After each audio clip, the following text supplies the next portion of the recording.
All right, to get us started, I'm going to sing a rendition of the Negro National Anthem. I'm just kidding. I'd be curious about.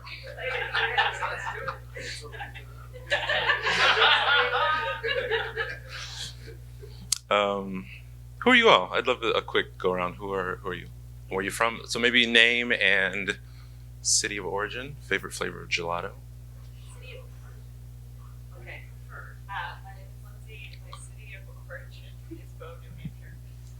Population 4,000. Yikes. And my favorite gelato flavor is chocolate orange. Chocolate orange. Yes. Fascinating. Thank you.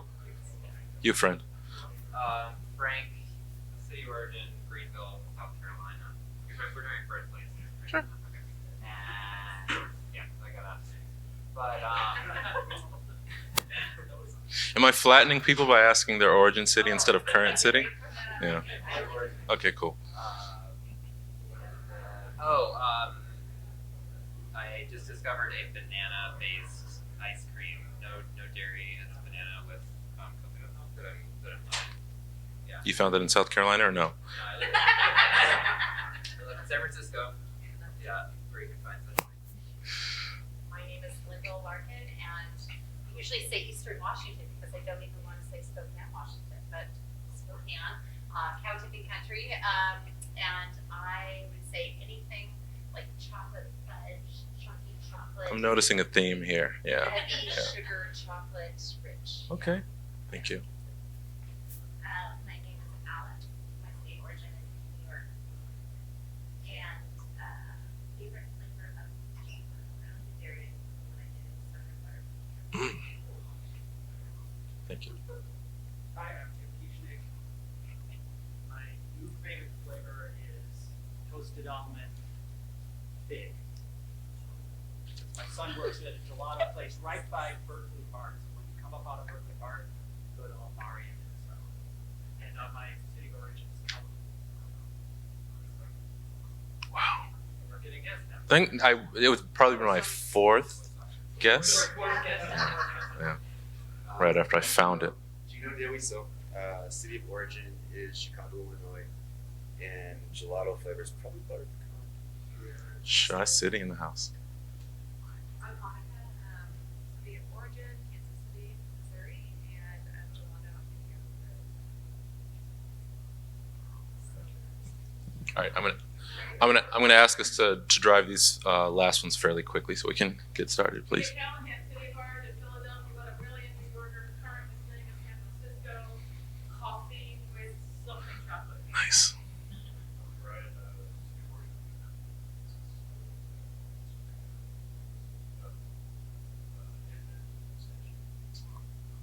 Chuckall, Doylestown, Pennsylvania, probably espresso. Thanks, Mark. City of origin, Toledo, Ohio. I'm not going to say this. My favorite gelato is any flavor as long as it's legit, true gelato. And it has to be Italian gelato, real deal. You'll know it because it is not brightly colored and it's always covered. And I know that because I went to Italy for the first time last year. It took 7 years to get there, but oh my gosh, get real Italian gelato. Never relax. I'm just saying. You're a paid plant. Let's go. Wait. Give me 50 minutes, please. I have to say it. Trish, city of origin is Wellington, New Zealand. Woo! Let's go there. John has done a big thing in New Zealand about ice cream, vanilla. Wonderful. Thank you all for being here. I'm going to get right into it because we have a short amount of time together. I think you use this. Great. I'm this person, Willie Jackson. I am an introvert that likes doing stuff like this. I started my career with a tiny company called Accenture once upon a time. Started an online magazine for black men called Abernathy, and that's what opened the door to doing this work, facilitating conversations across difference, reminding ourselves of the things that we have in common, more so than the things that divide us. And I've just been figuring out along the way. So let's move forward. These are some of the norms that we suggest when I do this in a true workshop setting. Not saying this isn't a true workshop, but Yeah, so this is a really interactive conversation. If you're the kind of person that is quick on the draw, your answers come quickly to you, you know what you're going to say, maybe make space for people who need a moment to internalize and to think of how to communicate their brilliant ideas. Take the learnings out with you, by all means, but anything personally attributable, let's leave that in the room so we can have a nice, safe container as we record this session. Refrain from judgment. We're all on a journey, and let's have a little compassion for ourselves and for others. And finally, I guess our penultimate pre-finally point, recognize intent but own impact. If you say something that lands a little funny, let's name that and move forward so we can get on with it. And finally, if something's not clear for you, I'm hoping to be a wayfinder to the degree that I can. Let me know what comes up for you. Name, city of origin, and favorite flavor of gelato, please. That's what happens when you come in. Sure. Gabriel's from New York City and Sasha. Thank you. Okay. Come on. Click with me.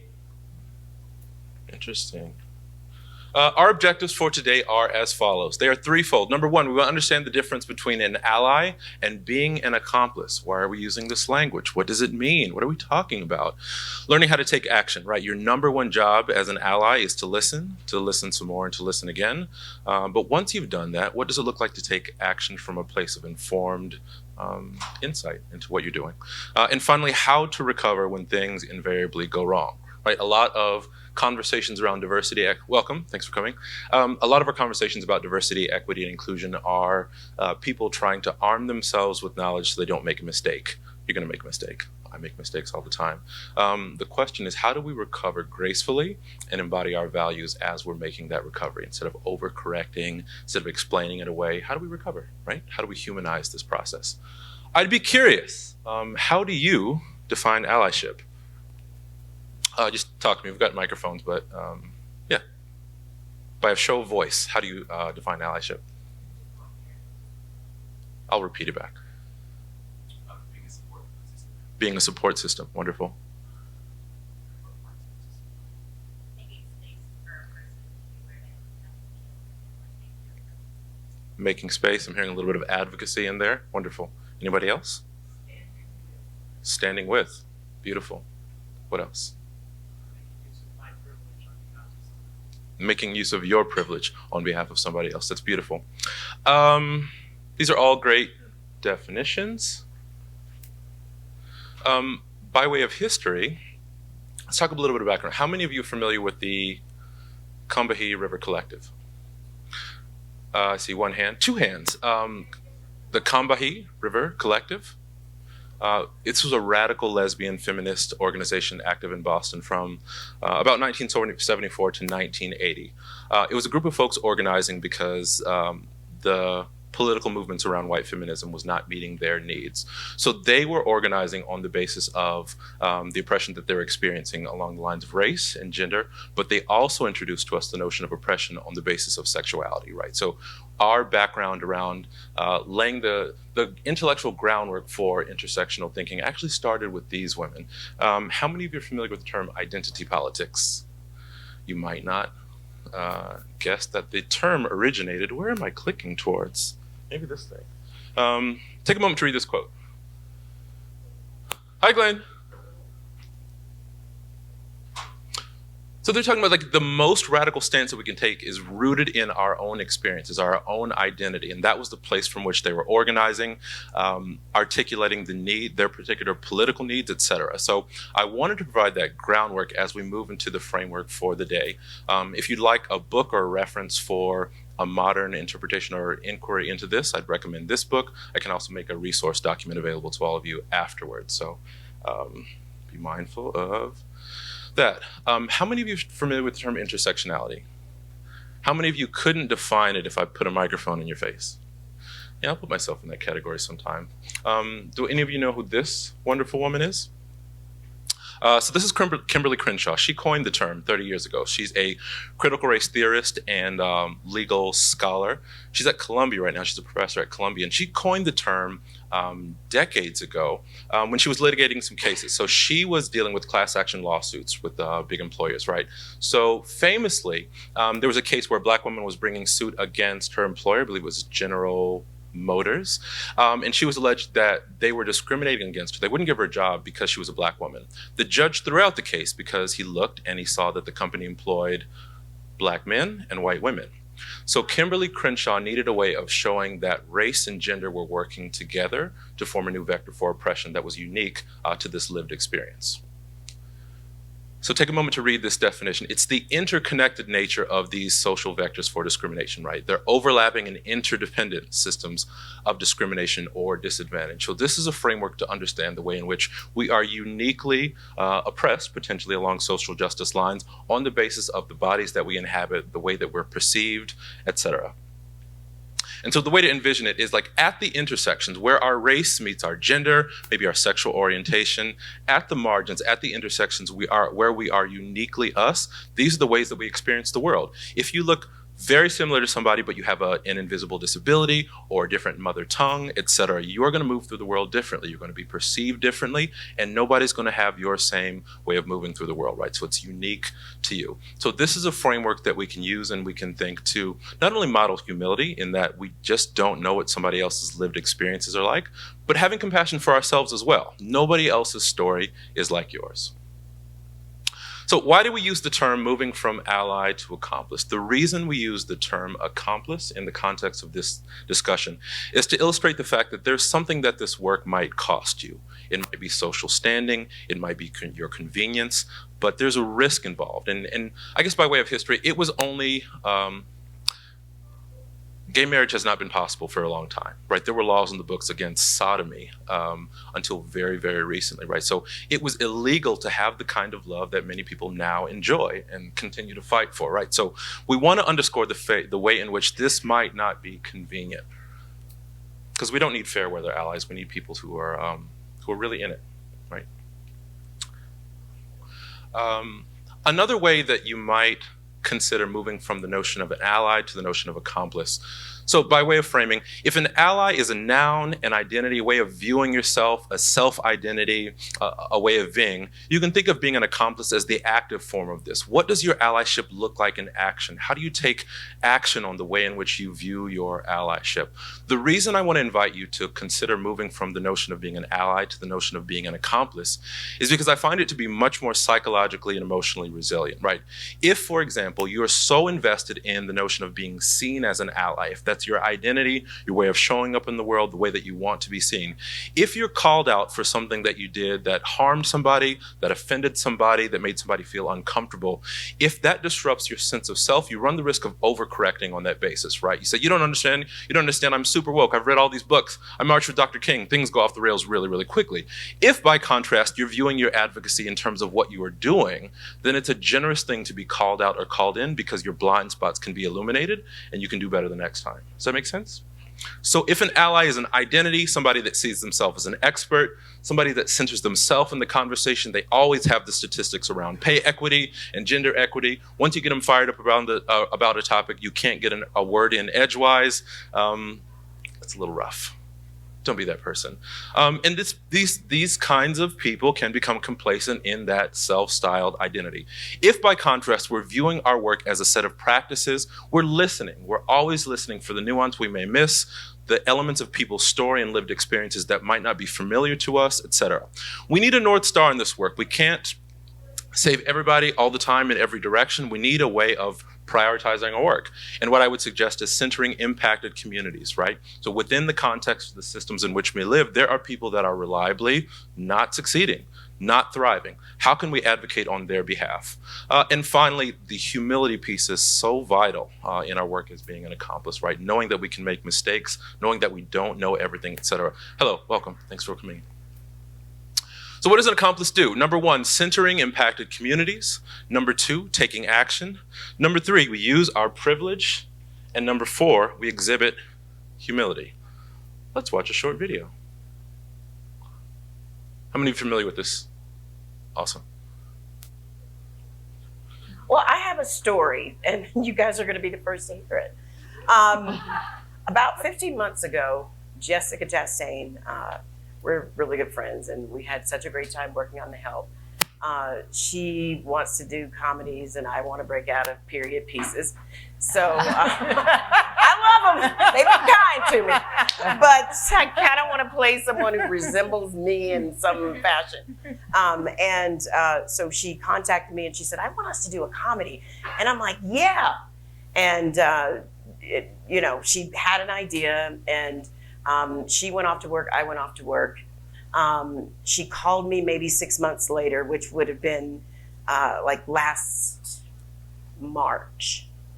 And we were talking about pay equity and with men and women. And she was like, it's time that women get paid the same as men. I'm like, yeah, Jessica, it's time. And, we were dropping F-bombs and, getting it all out there. And then I said, but here's the thing. Women of color on that spectrum, we make far less than white women. So if we're going to have that conversation about pay equity, we got to bring the women of color to the table. And I told her my story and we talked numbers and she was quiet and she had no idea that that's what it was like for women of color. And so she said, I'm probably going to, I don't know, these are happy tears. I love that woman because she's walking the walk and she's actually talking the talk. She said, Octavia, we're going to get you paid on this film. I said, I would love to do your film, but here's the thing. I'm going to have to get paid. And then she said, of course, and you and I are going to be tied together. We're going to be favored nations and we're going to make the same thing. And you're going to make that amount. And fast forward to last week, we're making 5 times what we asked for.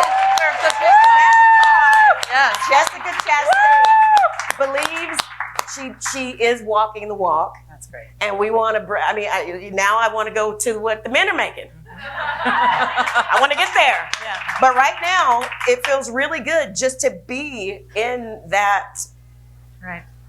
conversation. So I'm emotional because I haven't had a chance to process it. And it's real.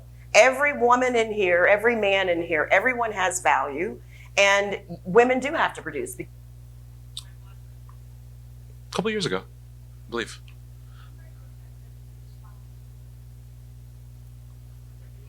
I can try. Maybe. Sure. And I think there's a QR code at the end where you can. I'll send you all these resources.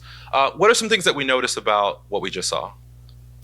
Characteristics of an ally or an accomplice, things that you observed. I'd be curious. What's relevant? What came up for you all? What did you notice? Please. I love that Jessica Chastain tied herself to her colleague and said, I will not win the shield. So Jessica Chastain did something unique. She didn't just say, oh, wow, that's really rough. She didn't say, are you sure? Right, because there's a phenomenon around not believing, people of color in particular, especially black women, when they say that something happened. So she validated her experience, and she did something about it. She tied herself together with this contract, such that they both carried the upside and the risk of this true solidarity. What else did we notice?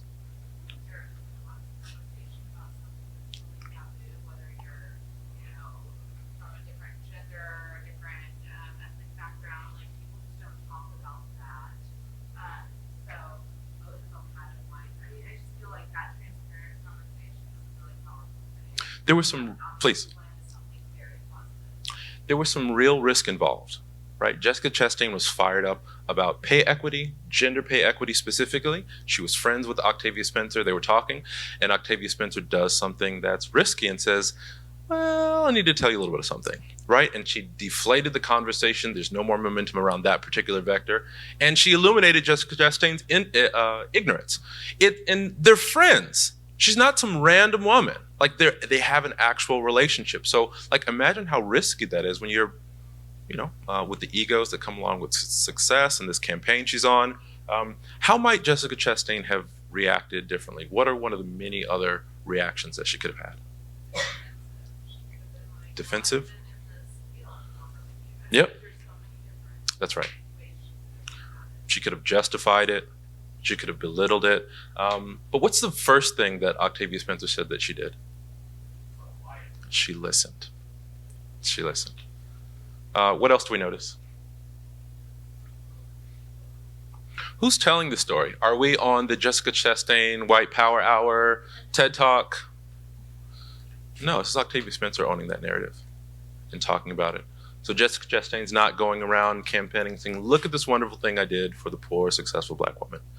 She's not doing that, right? Octavia Spencer is telling the story. You can tell it's authentic. She's still processing the emotions. And it has such a huge impact. And we're not talking about somebody who's scraping away for their first break in Hollywood. This is a successful Hollywood actress carrying a lifetime of indignities around pay inequity. And she's able to talk to a friend, and they did something about it. So I use this example because we need to expand our creative imagination around what advocacy looked like. They ended up making 5x what they were asking for at the outset of this project. I just love this example. Anything anybody else want to name or notice or mention before we move forward? Jessica could have been empathetic, period, and not take action. Beautiful example. Yeah. She didn't have to actually take action. She could have said, oh, that's rough. I'll text the guys. I have lunch with them on Saturday. She could have had some token gesture, but she actually did something about it, and she utilized her privilege. Thanks for mentioning that. Okay, what's next on this deck? How many of you recognize this handsome character? What about when he's dressed up for work? Right, Chris Hemsworth, this is Thor.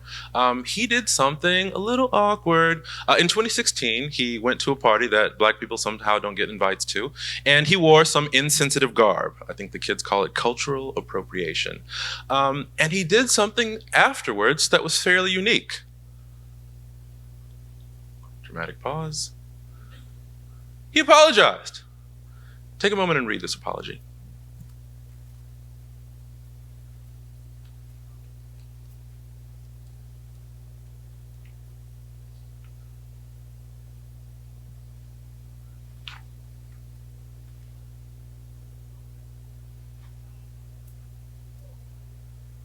What are some things that we notice about this apology?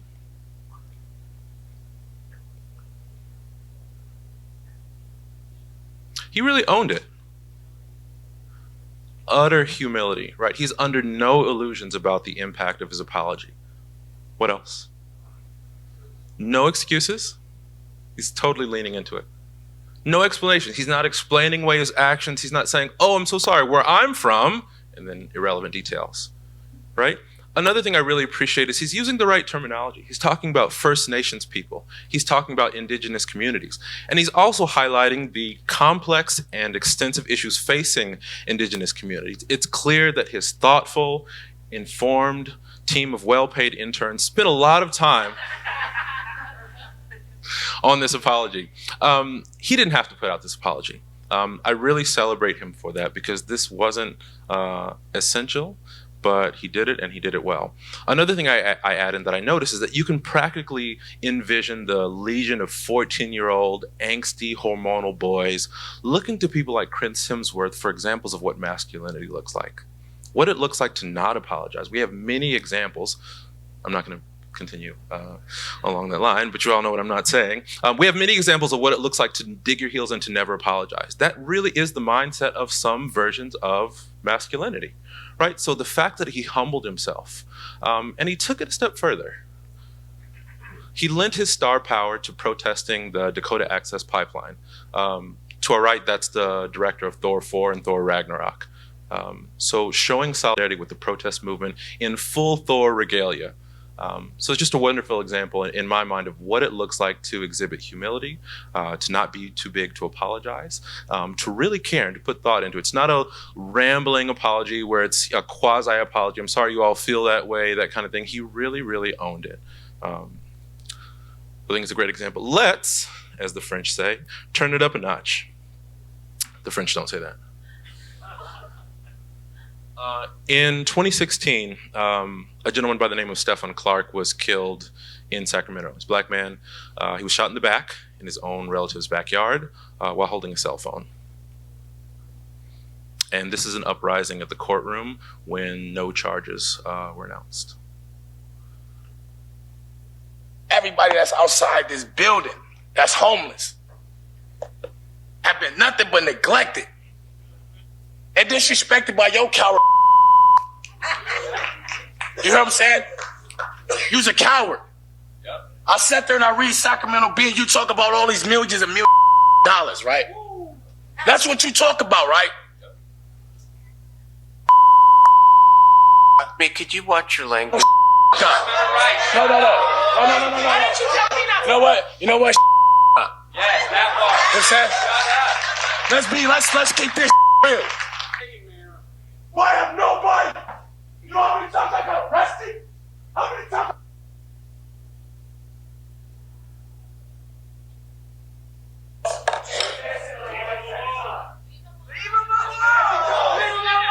Leave him alone. Hold on.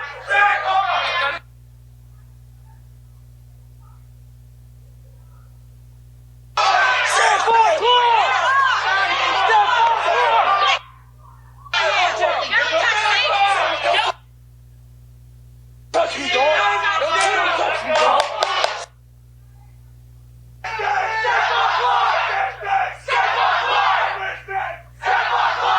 You're going to stand in recess for a few minutes. Hopefully the chambers can calm down. We will stand in recess for a few minutes. We will come back if it calms down. We will come back if it calms down. We are in recess.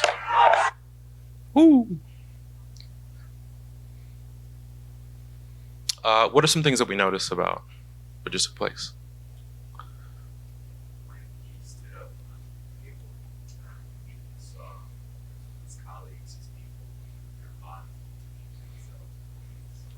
People performed a physical barrier between him and the police. Those weren't his people. They're not connected. That's a group of folks that go around and do that, put themselves in the way of harm. A group of non-black folks, specifically, that go around doing that work. Who is one of the most memorable people in that video performing that physical barrier? Do you recall? The small woman. I did this workshop with my colleague the other day, and we used her as an example of this lady right here. Of an example of you don't have to be big to be powerful, right? You don't have to have traditional privilege to stand in the gap for somebody. She wasn't fighting. She wasn't throwing blows, getting emotional talking about this. She just stood there, right? She just stood there and she was a presence. There were people saying, leave him alone, etc. What are some other things that we noticed?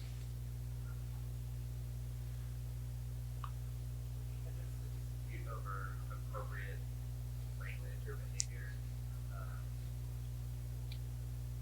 That the judge talking from on camera, calling him out on what he was saying, but the words he was saying and fighting back. He put the words there and express. So he was called out for the language that he was using, which is similar to a lot of the conversations that we have across differences, right? Many conversations, particularly about race and gender, are shut down when the dominant group feels uncomfortable, right? When things aren't communicated in a way that makes people feel safe, the conversation is rendered invalid.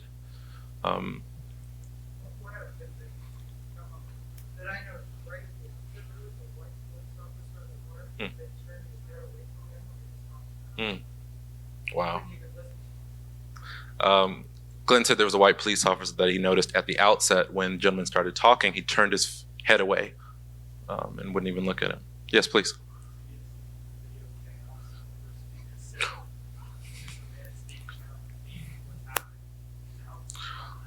What role does the media play in perpetuating certain of the stereotypes? Chaos over Stephen Clark protests at the Sacramento City Council. Something that I really appreciate is that their advocacy for him is not predicated upon respectability. He's not wearing his Brooks Brothers button down and speaking the Queen's English. He is showing up raw, live, and unfiltered, sharing his truth. He brought his whole self to work that day. I shouldn't make that joke. I just don't laugh. I should not make that joke. But I think this is a powerful example about what it looks like to put your body on the line. I'm not encouraging everybody to go out to the next protest and put themselves in harm's way, but I'm inviting you to think about what courage looks like in your context. Is that speaking up for somebody? Is that advocating on their behalf in a particular way that's convenient for you? What do you have to offer, and what do you have to lend? be like this little lady. You see her climbing up, she's a fighter. She had heels on too, somebody said. What can go wrong besides everything?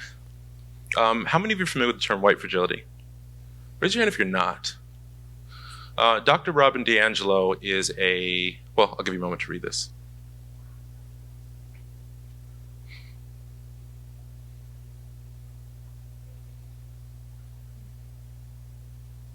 Is this familiar for anyone? Yeah.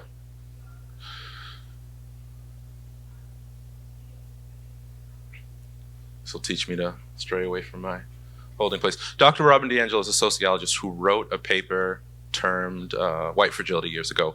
I guess last year, she published a book by the same title, and she's covering this phenomenon in some detail.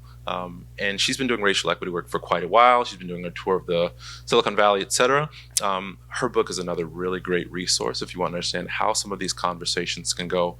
Along that same vein, Ijoma Luo wrote a book called So You Want to Talk About Race that covers similar conversations from a different lens, a really experiential lens around what her experiences have been like talking about these things, advocating for herself, having conversations across difference. Here's a little abstract book. It covers racism, microaggressions, and how these things go, these complex issues take place when we talk about them, when we prioritize them, and make a priority of them in our interpersonal reactions. What have we internalized all along the way? I'm a product of the homophobic, patriarchal South. There's a lot of things that I had to unlearn in my journey and continue to unlearn as a result of the context in which I was raised. I had a big house in the suburbs once upon a time, and I remember I cleaned the house, and as one does when you have a house, and I put up a status update that said, "Woo, just cleaned the house, now accepting girlfriend applications." And my female friends patiently chimed in and they said, "You don't need a girlfriend, you need a maid." It took me so long to unlearn some of the ways in which traditional gender roles had been so integrated into how I conceived of society. I just thought they didn't have a sense of humor. It took me years to realize how egregious it is to blindly perpetuate those things, because that's of a piece with expecting women in meetings to take notes and to clean up and to do the administrative work, regardless of what their background is or their role in the company. And we just import these biases, right? We just expect these things, and who's going to interrupt? Like, who's going to interrupt these patterns if we don't talk about those things? If you're a tall, good-looking, square-jawed white male from a wealthy family, and you work hard, get promoted, by the time you reach your 30s, etc., you're going to think the world works in a particular way on the basis of hard work and all the other things that you've enjoyed.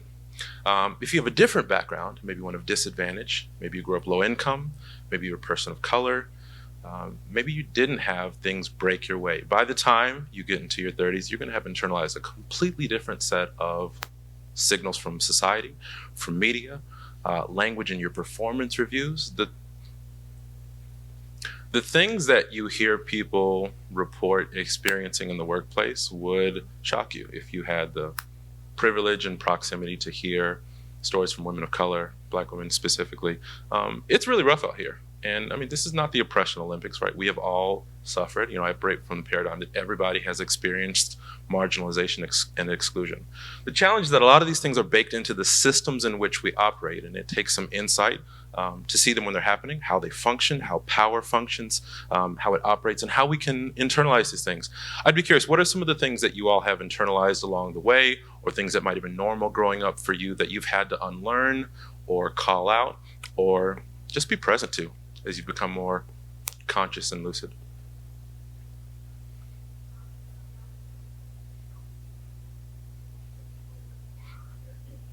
That people with more earned it. Kind of like the inequities in society are reflective of justice. Yeah. Yeah, and merit. Yeah. Anybody else? Yes, please.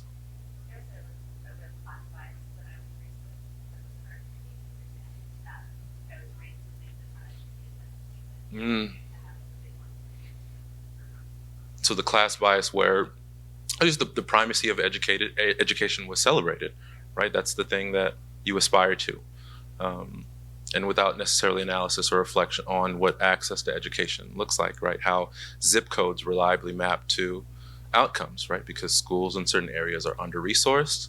We live in a time now where our neighborhoods are more segregated than they were in the 50s, right? I do consulting for tech companies where all the managers live in the same neighborhood. It's really striking. I mean, and we live in an area where, like, in living memory, black folks couldn't buy property. It's not ancient history. What was the story I was reading? I was watching the Netflix documentary on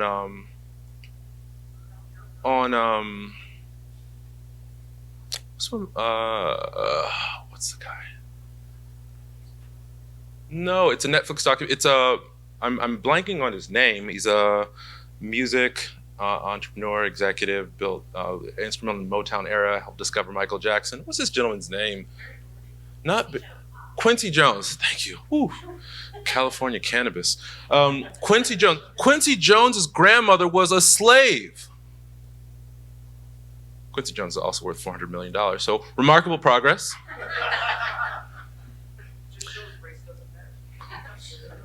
I'm not going to repeat that into the microphone. Quincy Jones's grandmother was a slave. Can you believe that? My father was born in 1944 and grew up on a farm. My granddad was a sharecropper. You know, my dad picked cotton in the segregated South. This is not theoretical. You know, when I was 22, I bought a 5-bedroom house in the suburbs, right? So remarkable progress, but we still live in the age of Mike Brown, Trayvon Martin, Philando Castile. So, like, we have all internalized these things. Something that I really, I often think about is we don't know who we remind people of that have harmed other people. You might look like or remind somebody of somebody who assaulted them. The research shows that 40% of white men at work report covering, which is to say not bringing all of themselves authentically to work. It's typically age and mental health status. So things like alcoholism, domestic abuse, etc. These are the quiet things that we are medicating, nursing, ashamed of, and we're all holding these things, right? I'm not sure how many of you saw Raj Kumar's keynote around just shame being at the core of these things, and we all have them. And fitting in is actually dehumanizing, right? We are all losing by normalizing this perspective of what success looks like.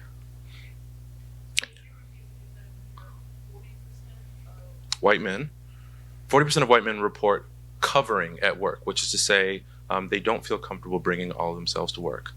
And so the punchline, of course, is if 4 out of 10 of white men don't feel comfortable bringing themselves to work, what about the rest of us? What happens when we feel attacked, shamed, called out, embarrassed? I'd be curious. What happens? We heard a little bit about it earlier. We get defensive. What else? We freeze. The body goes into the fight, flight, or freeze response. Specifically, adrenaline and cortisol rise in the body. We are primed to flee, right? And when we get stuck, that's when shame sets in. We doubt ourselves, like, why didn't I say something? We turn it over in our heads repeatedly and beat ourselves up. When you talk to the folks who support women in the wake of sexual violence, etc., or preparing for scenarios where they have to fight for their safety, they practice dialing 911 over and over. They practice it, they practice it, they practice it, because you'd be surprised the number of people that dial 411 in that scenario. We have to practice our response to complex social situations because we don't rise to the level of our ambition and our values, we sink to the level of our training. We have to rehearse these things. We have to think about how we're going to respond in certain scenarios because our biology has not set us up for success. So what can you do? I'm so glad you asked.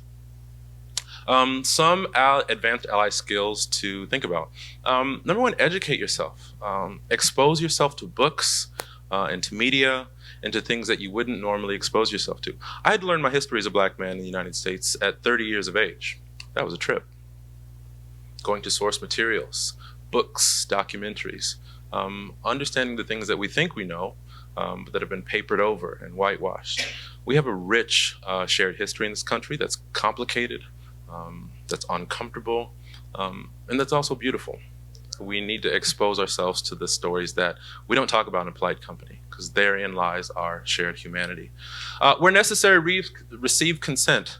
I know we're all fired up to do the right thing, but people need to have agency in advocating for themselves as well. So it's sometimes useful to say, would you like me to step in? Would you like me to say something? Say that privately, checking in with people, etc. My colleague tells a great story about that. I'll let you hear it from her. Follow and support leaders from marginalized groups. It's so tempting to come into a situation and feel like we know how to fix the people who are suffering. Don't do that. Don't swoop in and assume that you know how to fix things. There are different cultural value systems around how things work, what success looks like, transferring power, et cetera, et cetera.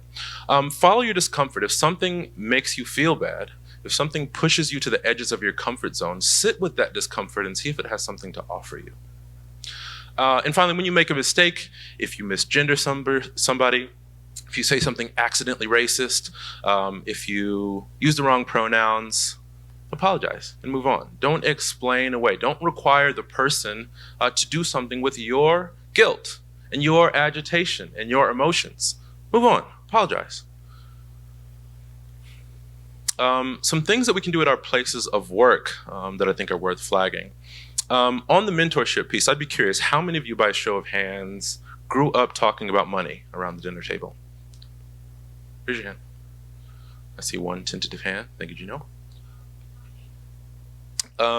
If you have a facility around discrete areas like finance, that's a superpower. My friend tells a story. There was a black woman at a company that rhymes with Google, and she was telling her colleague, a white male executive, what life was what life was like for her, being a black woman in that space. And he listened, and he was patient, and he listened and considered. He said, I don't know anything about that, but what I do know is investing. He helped her put together her financial portfolio such that she was able to retire by 40. What are the skills that you can offer? Like, what are the discrete areas of insight that you can offer somebody that could benefit from that success? Maybe it's talking to people with money. Maybe it's learning how to fundraise. Maybe it's talking to people with power. That exposure is really, really vital, because we can't master what we don't know. And so if you have an area of expertise, a skill, a resource that you can offer, I'd invite you to think about how you can integrate that into your mentorship regime.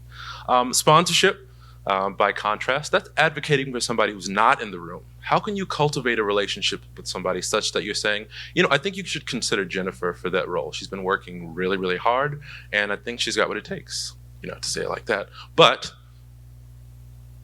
advocating for somebody who's not in the room with you and pushing them and stretching them and inviting them to apply for certain roles that are available within your company, et cetera, I think those are really great ways of supporting people as a sponsor. Curiosity, just exhibiting compassionate curiosity about what somebody's life is like. How many of you are familiar with the Slack bot called Donut that pairs you with somebody different from you to get a cup of coffee? I mean, the research shows that our stereotypes and biases reliably break down when we're exposed to people that are not like us. Like, what are the ways in which you can see somebody's humanity up close instead of from a distance? Speaking of, I feel really strongly about this one. The way that a lot of racist and gendered jokes propagate through polite society is through coded language. We talk about thugs, bad neighborhoods, good schools, scary people. Cut it out. Cut it out. At family reunions, in your email threads, in your WhatsApp chains, cut it out. Introduce some friction there. Ask somebody what they mean. Make a recommendation. How many of you use Slack or some sort of communications tool like that at work? Yeah, shout somebody out. Say so-and-so helped you with a project, or provided some support, or had your back. It's really easy and accessible to call somebody out in a good way. I'm going to do a quick time check. Wonderful. Yes, please.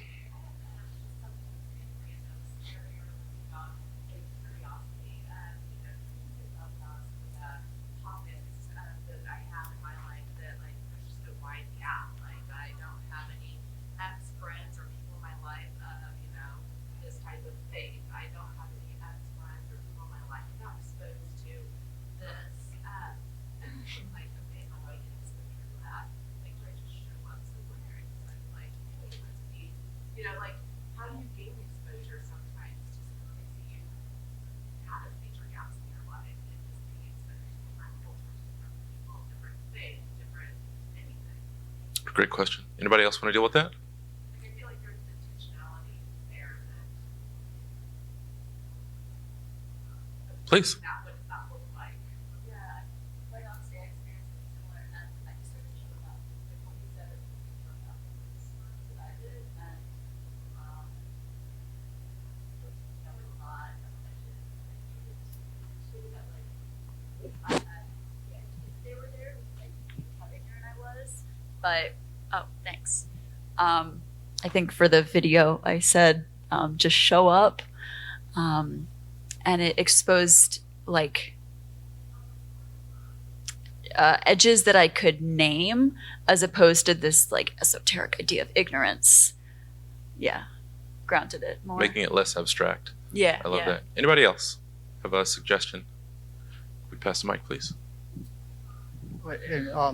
Maybe it's more for a man, but when I do that kind of thing, show up. I if at all possible, I show up with someone who's part of that group, so I'm not like Margaret Mead coming to study you in your native environment. And so, you know, there was a time when I would go to a black church and sit in, and it was always very welcome. I would not just show up to a black church right now without getting an introduction, so I wasn't threatening. Yeah, Gino. I also wonder what the goal is, right? So, you know, I have gaps in my experience and my knowledge with various groups. Am I at a deficit for having those gaps? Do I need to show up on a reservation to understand what it's like to be a Native American? Do I need to have that knowledge to be a good human and to be an ally to Native Americans? I don't think I need to do that, so long as I create space for being empathetic and supportive when faced with those populations. So I guess I'm kind of struggling with what we're talking about when we say show up. Like, are we actively going into these spaces and saying, hey, I'm just curious about what you guys do? Or are we talking about showing up when people in these populations are, at least in perception, being marginalized or being oppressed? So I'm a bit confused about what we're talking about.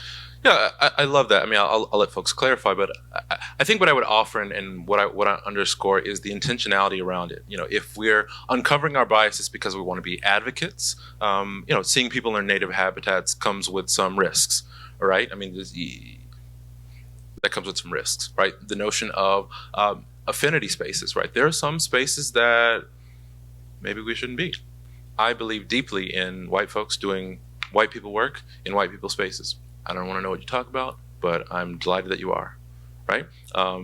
Same goes for a lot of people groups. And there are a lot of spaces intentionally carved out so folks of that background, of that identity, feel safe talking about things without the gaze of the other, right? So I think the point around feeling invited is really relevant.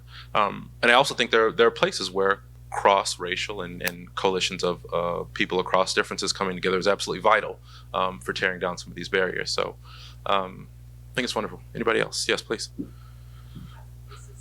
This is just in response to your question.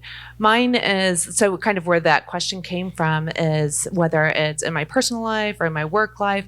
I just noticed that I love really deep conversations and I love to really dig in. And if I look around the table, it's usually people that look similar to me, or, you know, I'm a Christian faith and they're Christian faith, you know, and so I just feel like I want to riff with people who are completely different.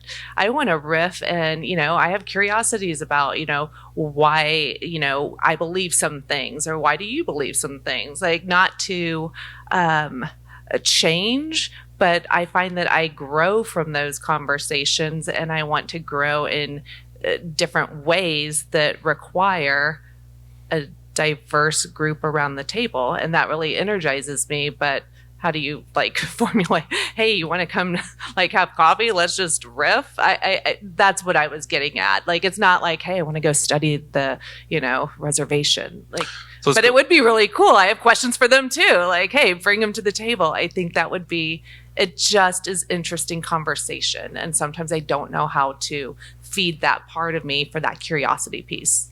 Thank you. So we're gonna go here, and then we're gonna click forward briefly. So I wanted to ask Willie or the room if there are thoughts about what we can do as employers or as HR practitioners. So I'm a business owner and I advise other business owners on their HR policies, right? So, you know, sometimes simple things like people will be like, well, what training do you think I should do? And sometimes it's like, well, do you want to do like a general anti-discrimination training, or should we go whole hog and like have your whole team do undoing racism training and have everyone crying on the floor at the end of the week, right? But like, or like when it comes to pay equity, like is pay transparency really the thing? Or is it like, should we be thinking about like reparations and maybe unequal pay in the other direction? Like how far can employers go? How far should we go? I'm really interested to hear what other people might be thinking or doing. I'm going to put a pin in that briefly. Thank you for the question, and maybe we'll chat after the thing or hang out for a bit. I want to capture this question and then get through the slides, and maybe we'll just chit chat. Mine was just following on this line of dialogue and thinking that, hey, that line of curiosity you have, I think, comes from a really good place. And I think that in my experience, when aligned to a local movement that is asking for support, for action, and like literally showing up to a people of color led action that's in towards some tangible goal of equity, that's where I've had personally the best opportunities to like meet people and show up time and time again. Like, you know, it's not like jumping from location to location. It's like, who are the people in my community that are asking me to show up and bring potentially like some white people with me, like, or from my community to support and get to know. And the getting to know happens as a function of responding to requests. Yeah. Thank you. Do we want to do a quick module on understanding how bias works? Great, because it's in my deck. How do we define bias? Just a working definition. An aversion or affinity to a person or group of people on the basis of identity or inherent characteristics. We often think that this is along the lines of race and gender. There are a lot of other vectors for that, right? Religion, native language, disability status, size, weight, citizenship. These things are all ever more relevant in today's volatile political environment. Two interpersonal or cognitive biases to know. One is like me bias, the other is leniency bias. Who wants to take a stab at like me bias? It's a tough one. Anyone? Somebody was like you. Absolutely. This is really thorny in the context of recruiting and hiring. Oh, you went to Stanford? You're in. Or, you know, you studied economics, or you're part of the crew club, et cetera, et cetera. Leniency bias, similar. It's exactly what it sounds like. And it particularly affects an unequal dispensation of leniency, right? So if you're less likely to exhibit leniency towards somebody you're unfamiliar with, somebody that you feel less affinity towards, that's where biases really start to get cranked up and magnified. And there's so many vectors for it. That's why recruiting is really, really challenging, especially when companies are moving fast and growing fast. You'll never get fired for hiring a Mark Zuckerberg clone because it's not seen as risky, right? So we talk about culture fit, but we need to talk about culture add.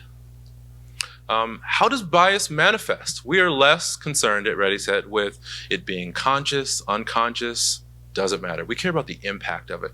This is harassment, rudeness, ignoring or interrupting, talking over people, overlooking people's contributions, preferential treatment, spending a ton of time mentoring your protege, avoiding eye contact, like Glenn noticed in the video with the Stephon Clark uprising, and tone of voice. You're talking in a disrespectful way to people.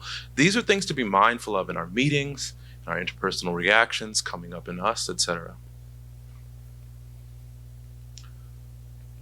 Come on. What do you do when you see it take place? Number one, respond to the person who did the bad thing. Have a word or phrase in your back pocket. Like, yikes, I'm a yikes kind of guy. You might be a not cool kind of person. You say, yikes. I'm not sure you realize that, but that was super racist. Ask questions and engage in the discussion. Exhibit some curiosity. What exactly do you mean by that? Avoid humor. That's one for me.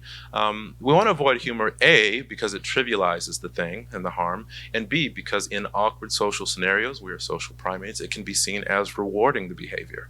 Don't make a joke out of it. And advocate for the values you're supporting. This is vital. Maybe cognitive framing that might be useful for you. So instead of saying, wow, you're such a terrible person, what you want to say is, wow, we don't do that here. Like, this is not that kind of place. So it takes it, it softens the blow of the correction in that you're not saying, wow, you're a terrible person and shaming them that way. You're saying, that's not what we do here. That's not okay. So expect it to be a little uncomfortable. Separate the bias for your interpersonal relationship. You can be this person's friend, but you can disapprove of the thing that they did. Be persistent and be patient. Don't expect the conversation to go well the first time, but stick with it. It's vital. This is the front line of change in our society. And identify the assumptions and values. Maybe they thought it was okay to make jokes in a certain way or to talk to people in a certain way in the spirit of fun. I had a guy make some insensitive comments, and I let him know that was completely not okay. Tall white guy. Actually probably know him. He has a fairly large profile. The point is, he grew up playing sports with a lot of black folks, and the locker room football banter was, you get it. And as a way of kind of creating some connection with me, he looped me right into that, and I just let him know that I was not the guy. So, step 2, what do you do after you support the person who enacted bias? You support the target. Wow, that was really terrible. Is there anything I can do to support you? Simple. Take action that's appropriate to the situation. If somebody's in physical harm, maybe put the person in a full Nelson. If somebody is disrespected in a meeting, maybe say, Karen was speaking. And document what you saw as soon as you can, relevant to the situation, right? The memory is notoriously fallible. We'll forget what takes place. So write it down. Maybe you'll need it for HR, maybe you won't. Interrupt bias when you see it, right? The 3 ways that bias operates. We're either enacting bias, we're the witness of bias, or the recipient of bias, right? I just ask people, how will you stand up for the scared 8-year-old inside of you when that happens? Do we have time to do this? Yes? No? Really quickly, I'll usually break into small groups. You see a deeply offensive tweet directed at a queer person of color that you know on Twitter. This person retweets it, but they don't say anything. What do you do? How do you respond? Usually we break into small groups and talk about some scenarios, but let's just talk about what you would do. What would you do in this scenario?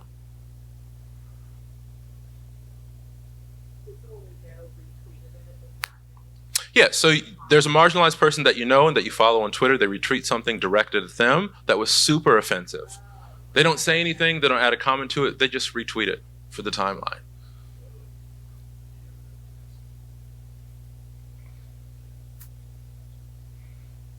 Check in with them privately. Did you mean to retweet that? What did you mean by that? Do you need some support?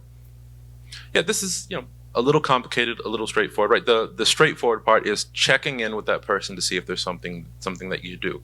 You don't necessarily need to be a keyboard warrior, devoting your day to, taking down trolls on Twitter. That is not the best and highest use of your time, I guarantee you. And also, as somebody said, the report button is your friend. Number 2. Whoops. You're invited to speak on a manel. What do you do? Yes, please. Do we have a mic available? The first thing I do is usually call them out on it, actually. And I'll actually usually just say, hey, are you putting me on this panel as a double, diversity checkbox? Are you even aware that you're doing that, right? Because I'm a woman and a person of color. Is that your goal here? Are you aware of what's going on? 9 times out of 10, they're not aware, and then we have a really good conversation about what bias looks like. On the 10th time, sometimes people are honest, and they're like, yeah, that's why I'm putting you on this panel. I'm like, cool, how about, since you know better, how about you do at least half? How about you do a whole panel of people who might be marginalized? If you can't do it this time, maybe do it next time, and hold their feet to the fire like that. Would anybody else do something different? Thank you. Please. Well, it's an opportunity for me to delegate to someone on my team who can do as good a job or better than I. Make an introduction to somebody who might. enjoy that opportunity. So the opportunity here, and the thing I would encourage people to do, is the same compassion and thoughtfulness we're trying to bring to conversations across difference. You want to bring that to this as well. Raise your hand if you've organized an event. Any kind of event. Raise your hand if you've organized an event and something didn't go the way you expected. Somebody backed out, a vendor was late, etc. We have no idea what the original composition was. We don't know how these folks identify ethnically. We don't know if there are trans folks. We don't know people's experiences or story. We would be really embarrassed if we lit them up on social media and found out that it was a much more intersectional and diverse group than we actually anticipated. So connect with the people in private, maybe. Make some recommendations or introductions. There are so many Twitter lists and speakers bureaus and spreadsheets that you can find for women and people of color, and yes, they can be both, ready for an opportunity to level up in the career and be represented in these spaces. So bring that same fire and compassion and resourcefulness to these. And finally, let's talk a little bit about... You're in a company-wide meeting while explaining a common frustration with your program or your project. Your boss says, it's like teaching your parents how to use Wi-Fi over and over again. The room erupts in laughter, and you do as well.